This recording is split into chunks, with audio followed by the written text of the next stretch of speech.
Mes chers compatriotes, ensemble, cette année, nous avons prouvé qu'impossible n'était pas français.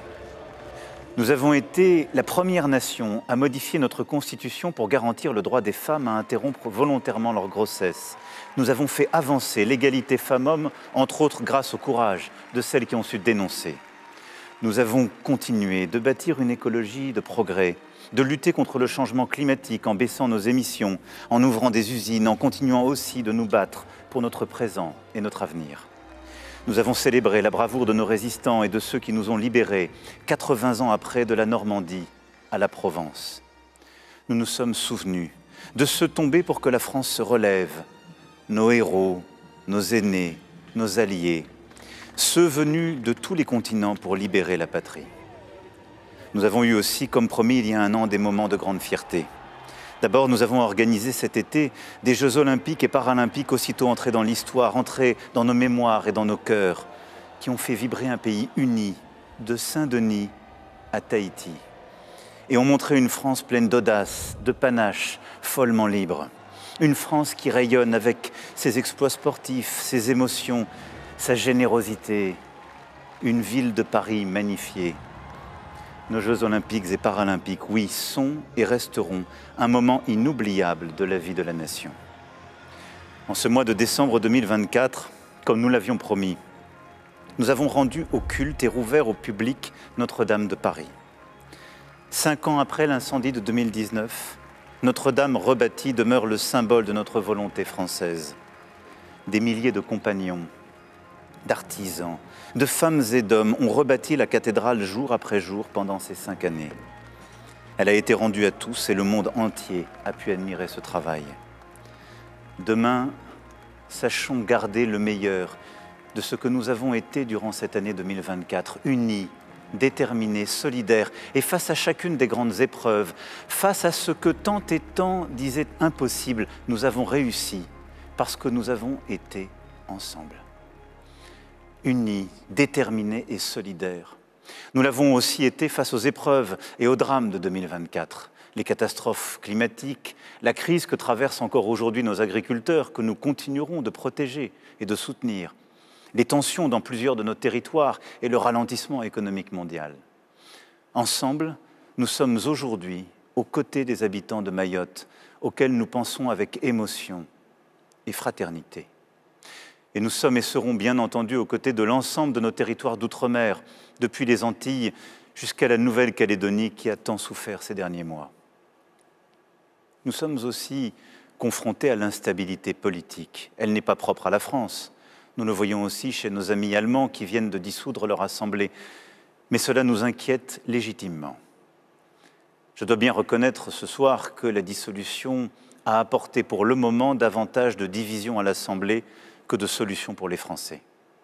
Si j'ai décidé de dissoudre, c'était pour vous redonner la parole, pour retrouver de la clarté et éviter l'immobilisme qui menaçait. Mais la lucidité et l'humilité commandent de reconnaître qu'à cette heure, cette décision a produit plus d'instabilité que de sérénité, et j'en prends toute ma part.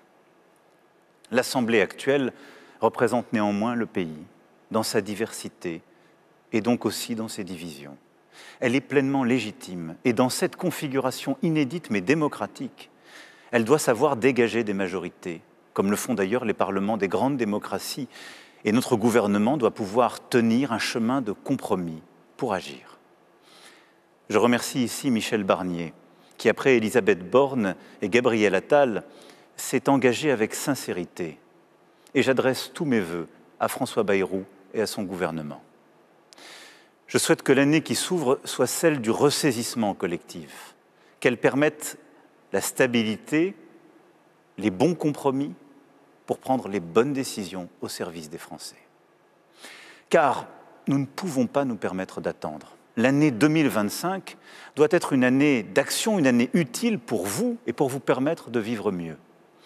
Le pouvoir d'achat, le travail, la sécurité, la justice, aider aussi nos élus et nos associations. Pour tout cela, il est nécessaire d'adopter un budget. Nous pouvons rendre la vie meilleure en nous mettant d'accord sur quelques sujets simples. Faciliter la vie de tous ceux qui travaillent dur, améliorer la sécurité au quotidien, juger plus vite, et permettre à chaque famille d'avoir accès à la meilleure instruction pour ses enfants, à la santé et aux services publics de base. À nous de le faire donc. L'année 2025 doit aussi être une année d'unité, de responsabilité, pour bâtir une France plus forte, plus indépendante face au dérèglement du monde. Les guerres en Ukraine et au Proche-Orient ne sont pas des conflits lointains. Elles nous concernent directement et menacent notre sécurité, notre unité, notre économie. Les derniers événements en Syrie, la manipulation des élections en Moldavie, en Géorgie, en Roumanie, les attentats terroristes en Europe et dans notre voisinage montrent combien notre sécurité et le bon fonctionnement de nos démocraties ne sont jamais acquis. C'est pourquoi l'Europe ne peut plus déléguer à d'autres puissances sa sécurité et sa défense. En 2025, la France devra continuer d'investir pour son réarmement militaire, pour garantir notre souveraineté, la protection de nos intérêts et la sécurité de nos compatriotes. Et l'Europe devra quant à elle accélérer pour prendre en main sa défense, sa sécurité, ses frontières. C'est ce pourquoi je me bats depuis tant d'années et ce que nous avons commencé à bâtir avec nos partenaires européens et que nous poursuivrons. Nous devons lucidement voir que le monde avance plus vite et bouscule nombre de nos certitudes. Ce que nous tenions pour acquis ne l'est plus. Et il n'y aura pas de prospérité sans sécurité. Et la France, par sa puissance diplomatique et militaire, à cet égard, a toujours un rôle à jouer. Pour que nos enfants vivent mieux que nous, il faut aussi que s'inventent en France et en Europe les technologies et les entreprises qui façonneront le monde de demain, notre avenir, notre croissance. L'intelligence artificielle, les révolutions du quantique, de l'énergie, de la biologie, pour ne citer que quelques-uns de ces chantiers. Les Européens doivent en finir avec la naïveté. Dire non aux lois du commerce édictées par d'autres et que nous sommes les seuls à encore respecter. Dire non à tout ce qui nous fait dépendre des autres, sans contrepartie et sans préparer notre avenir. À l'inverse, il nous faut le réveil européen, réveil scientifique, intellectuel, technologique, industriel, réveil agricole, énergétique et écologique. Il faut pour cela aller plus vite, prendre nos décisions plus rapidement, plus fortement en européen, simplifier nos règles pour nos compatriotes comme nos entreprises et investir davantage. Cela suppose une France qui continue d'être attractive, qui travaille et innove plus, qui continue de créer des emplois et qui assure sa croissance en tenant ses finances. J'y veillerai. Depuis 7 ans, nous avons réussi à résister aux pires crises, tout en baissant le chômage, tout en réindustrialisant et en attirant les inventions du monde entier. Nous avons de nouveau prouvé cette année notre capacité à tenir notre rang dans des secteurs d'avenir avec, par exemple, le lancement d'Ariane 6 ou le raccordement du nouveau réacteur nucléaire de Flamanville. Là se bâtit notre indépendance et nous devons rester forts et crédibles au cœur d'une Europe qui doit accélérer. À nous donc collectivement de faire, car 2025 imposera l'audace et le sens des décisions. Mes chers compatriotes, les grandes nations sont celles qui, dans les moments de crise, de doute, savent voir loin, se détacher des polémiques du quotidien pour bâtir l'avenir et prendre un temps d'avance. Nous y sommes. C'est pourquoi, en 2025, nous tiendrons le cap. Nous sommes à un quart de siècle.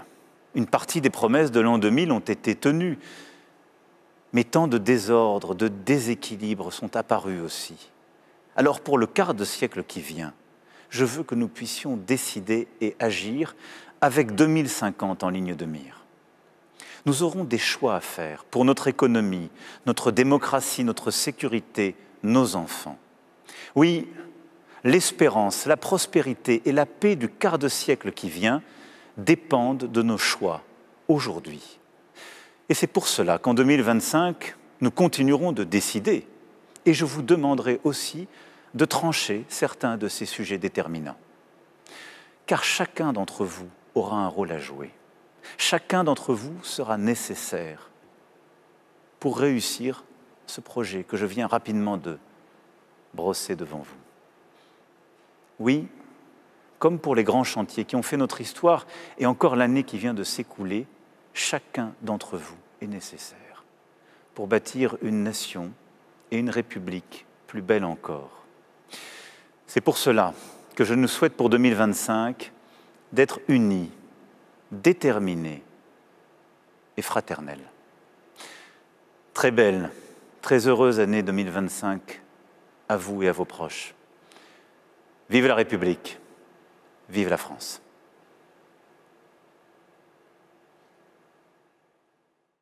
Merci d'avoir regardé cette vidéo ou d'avoir écouté ce podcast. Abonne-toi pour plus de contenu.